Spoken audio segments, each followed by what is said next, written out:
Please don't. Please don't.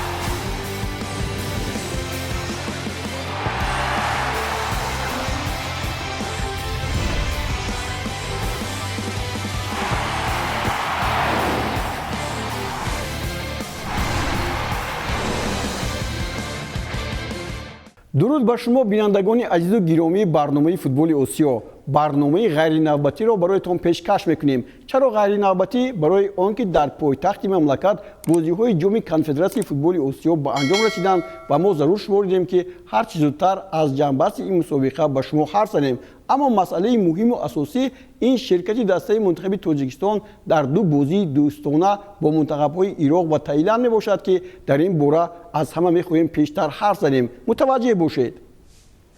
ситоди мураббиёни тими миллии тоҷикистон бо роҳбарии мутахассиси ӯзбекистони Усмон Тошев рӯйхати бозигаронро ки дар бозиҳои дӯстона бо тимҳои миллии ироқ ва таиланд ба ҳайати миллипӯшони футболи кишвар даъват шуданд муайян намуд. бозиҳои дӯстона бо тими миллии ироқ 24 май дар Басра ва бо мунтахаби Таиланд 29 май дар Дубай баргузор хоҳад шуд.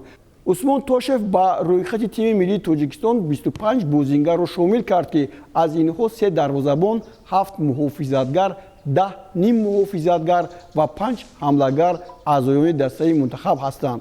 7 нафар бозигарони мо дар ҳайати дастаҳои футболи хориҷи кишвар бозӣ мекунанд. инҳо муҳофизатгарон Давронҷон Эргашев аз Бунёдкори Ӯзбекистон, Табрези Давлатмир аз Нарва Транси Эстония, ниммуҳофизатгарон Парвизҷон Умарбоев Локомотиви Булғория, Эҳсони Панҷшанбе Навбаҳори Ӯзбекистон, Комрон Турсунов Трауи Ҳиндустон ва ҳамдагарон Шеридин Бобоев аз Пенанги Малайзия ва Шаҳром Самиев аз Динамо Автои Молдова мебошанд. субҳи имрӯз мо ба машқгоҳи даста омадем. ин ду вухӯрии ниҳоят муҳим барои дастаи мо пеш аз бозиҳои интихобии ҷоми ҷаҳон ва Осиё хоҳад буд. бозӣ бо мунтахаби миллии Ироқ рӯзи 24 май дар Басра сурат мегирад. сипас баъд аз бозӣ бо тими миллии Ироқ дастаи мо машқҳои худро дар Амороти Муттаҳидаи Араб идома дода 29 май бо тими миллии Таиланд дар ҳамин кишвар бозӣ мекунад. тавре мухлисони футбол огоҳӣ доранд, ду бозии охирини гурӯҳӣ дар бозиҳои интихобии ҷоми ҷаҳон дар кишвари Ҷопон бо тимҳои Мянмар ва Ҷопон сурат мегирад. 7 июн мунтахаби Тоҷикистон бо Ҷопон ва 15 июн бо Мянмар вориди рақобат хоҳад шуд. ҳайати тими миллии Тоҷикистон дар ин бозиҳо чунин аст.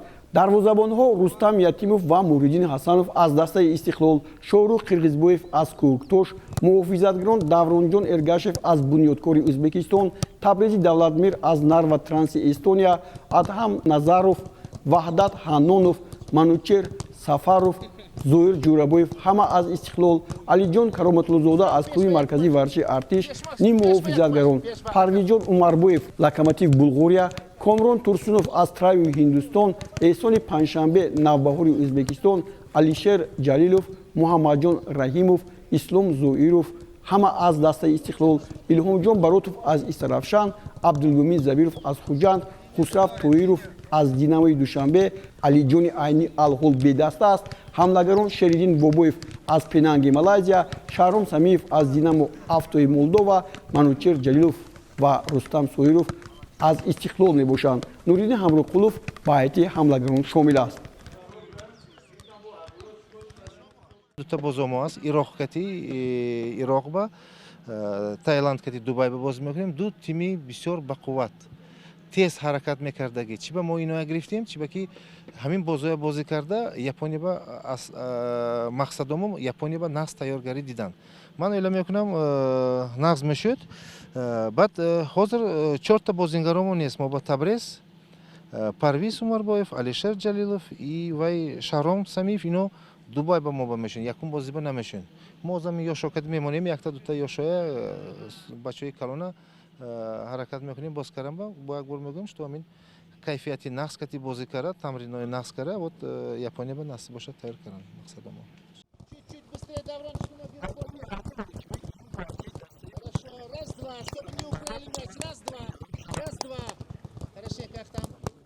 این یک شرف است که در چنین سن سال به تیم منتخب دعوت شدن و البته دیگر همدستگان مرا خیلی خوب دستگیر می‌نمایند از سببی که من در اون بین آنها خردتر هستم و با دستگیری آنها به پیش حرکت نموده ایستاده‌ایم. شام دیروز در ورزشگاه مرکزی شهر دوشنبه بازی‌های جام کنفدراسیون فوتبال آسیا در گروه F به انجام رسیدند. در دور آخری بازی‌ها با دسته خوجند میسر شد که با اولین غلبه نویل گردد. فوتبالبازان ساحلی سیر اولای قرقیزستان را با نتیجه 2-0 مغلوب نبودند.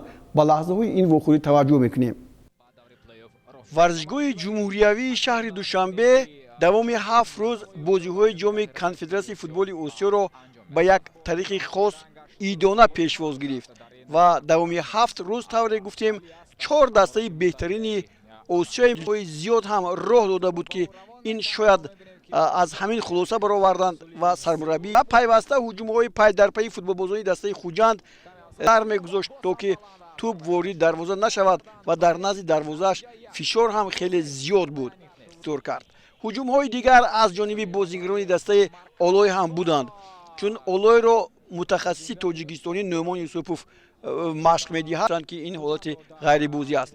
در نتیجه فوتبالبازان دسته خوجند با دستگیری همین مخلصانی که در ورزشگاه امروز خیلی زیاد بودند توانستند 3 امتیاز را بعد سبب دستاوردهایشان شامل کنند.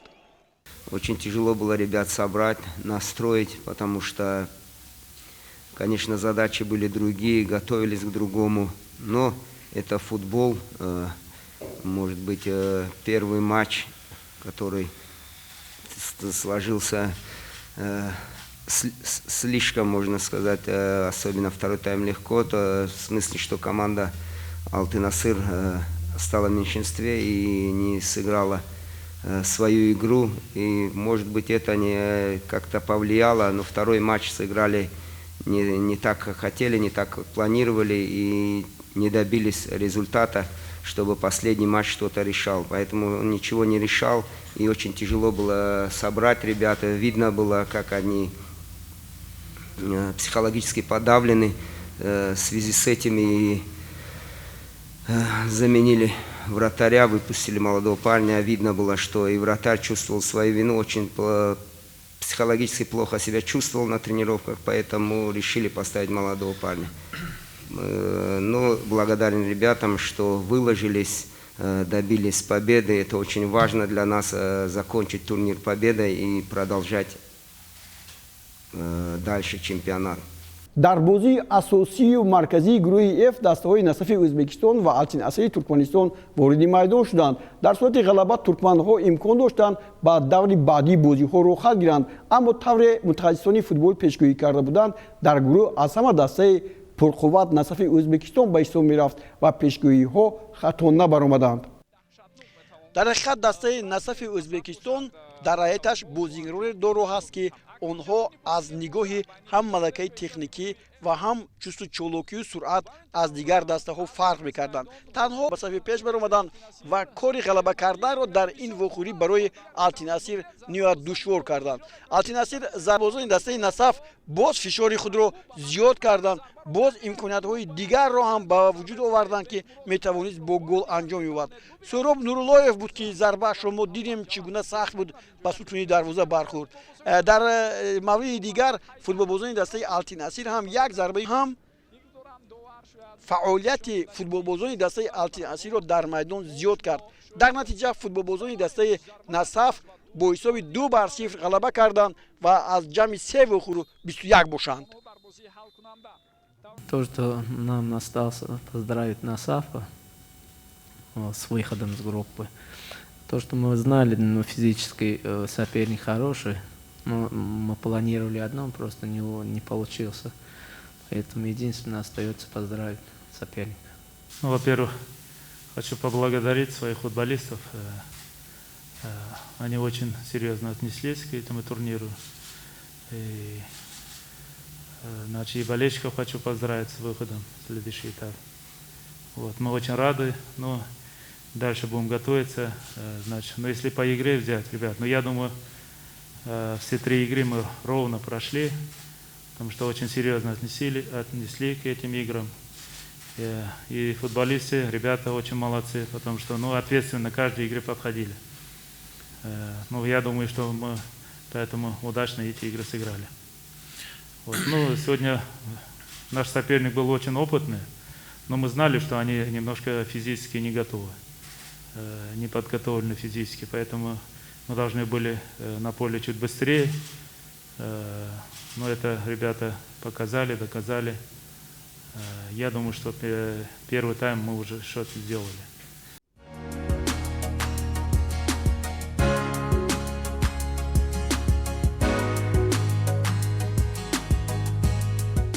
бозиҳои гурӯҳи И ҷоми конфедератсияи футболи осиё ки дар варзишгоҳи Долон Умурзакови шаҳри Бишкек идома доштанд, он ҳам ба анҷом расид. Дар ягона вохӯрии ин гурӯҳ Равшани Кӯлоб бо Дордои Қирғизистон қувва санҷид ва аз силсилаи ин бозиҳо футболбозони мо бе ягон имтиёз онро ҷамъбаст карданд. Ёдовар мешавем, ки дар ин гурӯҳ пеш аз муҳлат аҳли Туркманистон ба бозиҳои плей-оффро хат гирифт ва ба тамошои бозии байни дастаҳои Равшан ва Дордой меравем.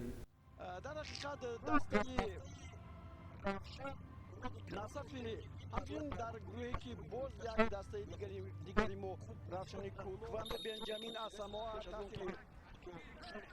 چون در یو دوره مرزایف و باز یک بار دیگر کاتیو و چگونه وضعیت خلای باز اینجا این ضربه بود که همون مرزایف کسی او رو نگاه نمی‌دارد، اما حالت دیگری که ما می‌بینیم اینجا رستم ریزدویف آفرین با او که ضربه نهایت خطرناکی پرسنلی رستم بود. مرزایف توی خوبه رو با هجومی دیگر ریزدویف با پرسنلی رستم بازی می‌کند. یک ضربه خطرناک با اینجا شده نشود و اینجا کود جویل از گانا توی اولین رو در بیاد از زیر پای محافظتگران ما تو بوریدی توی در برده میشود و این هم بنجامین اسما بود که راست بازی دسته دوردوی از کرمانتلو سعیدوف بسیار خوب یک پرتوسی عالی با امیرجان فرخزاد، باز یک ضربه دیگه کرمانتلو اما خطا بود. امیرجان فرخزاد چیگونه توی خوب رو با باز یک هجومی دیگر، باز عبای گوکولی بسیار خطرناک بازی میکند و این نوبت چی؟ ما خودمون برای گل زدن توپ رو به حریف میدهیم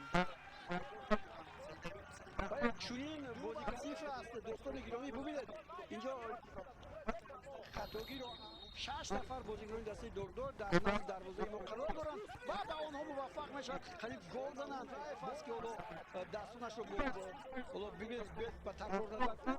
ببینید محافظتگران ما چگونه کار خوب رو نمیبینیم و همیشه آنها بهتر در خط محافظت قرار دارند. باز یک امکانیت خوب برای گل زدن و اینجا باز ببینید باز رستم ریزدویف است و این نظریه است که در جنبت قرغیزستان یکی از اون شادی جمهورات انجام میدهد. دروازه‌بان با دشواری تو رو می‌دارد. هجومی فوتبالی دسته دوردوی و اینجا گل سوم هم گلی توری دروازه بشد. دقیقه شد دوم است و تبریک می‌دهیم. این بالا ببینید دروازه‌بان خیلی بازی ندارد و ما این بازی رو باختیم. حالو فصل بود. به همین ترتیب رفشان در دو بازی با حساب 3-1 و 3-0 مغلوب شد و به تاجیکستان برگشت.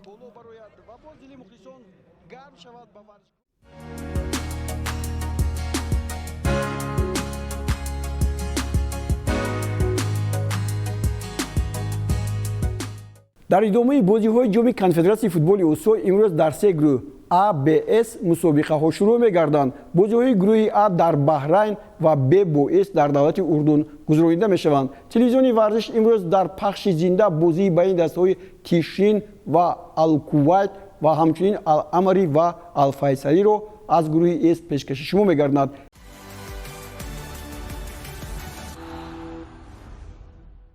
اکنون توجه شما را به بازی‌های چمپیوناتی مملکت جلب می‌کنیم.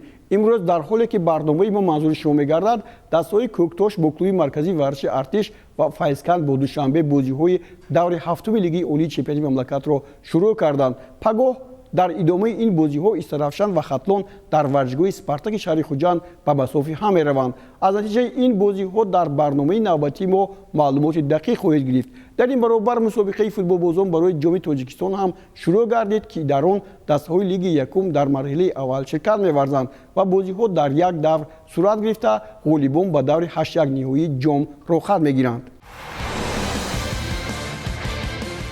дӯстони гиромӣ, дар ҳамин ҷо барномаи футболи Осиёро ба анҷом мерасонем.